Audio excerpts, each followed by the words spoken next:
સૌથી વિવાદિત રાજકુમાર જાટ મામલાની અંદર હવે નવો ટર્ન આવ્યો છે। આ નવો ટર્ન જે છે એ સાયન્ટિફિક એવિડન્સનો છે, કારણ કે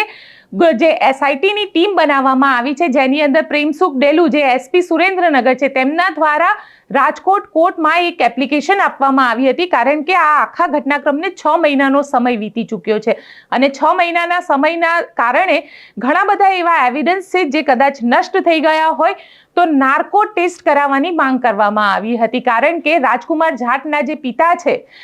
તેમના દ્વારા એવું સતત કહેવામાં આવી રહ્યું હતું કે રાજકુમાર જાટના પિતા રતનલાલ જાટનો સતત એવો આરોપ છે કે તેમના દીકરાની હત્યા કરવામાં આવી છે અને આ હત્યા કરવા પાછળ ગણેશ ગોંડલ જવાબદાર છે, કારણ કે ગણેશ ગોંડલના ઘરની બહાર પિતા અને દીકરા વચ્ચે થોડી રકઝક થઈ હતી। ત્યારબાદ ગણેશ ગોંડલ દ્વારા તેને રાજકુમાર જાટને એના ઘરમાં બેસાડવામાં આવ્યો હતો, ત્યાં એની સાથે મારામારી કરવામાં આવી હતી અને ત્યારબાદ રાજકુમાર જાટની હત્યા કરી દેવામાં આવી। આ પ્રકારનો આરોપ જે છે તે રતનલાલ જાટ દ્વારા લગાવવામાં આવ્યો છે અને આ આખા મામલાનું ઇન્વેસ્ટિગેશન હવે એસઆઈટી કરી રહી છે। ત્યારે કોર્ટની અંદર અરજી આપવામાં આવી હતી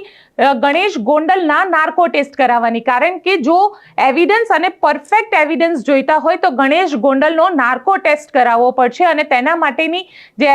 એપ્લિકેશન છે તે કોર્ટની અંદર આપવામાં આવી હતી, જેમાં ગણેશ ગોંડલે પણ સાયન્ટિફિક એવિડન્સની અંદર પોતે કોઓપરેટ કરશે અને દૂધનું દૂધ અને પાણીનું પાણી થઈ જશે તેવી આશા સાથે તેને પણ કહ્યું હતું કે મને વાંધો નથી જો નાર્કો ટેસ્ટ કરવામાં આવે। એટલે આજે કોર્ટે ગણેશ ગોંડલના નાર્કો ટેસ્ટને મંજૂરી આપી દીધી।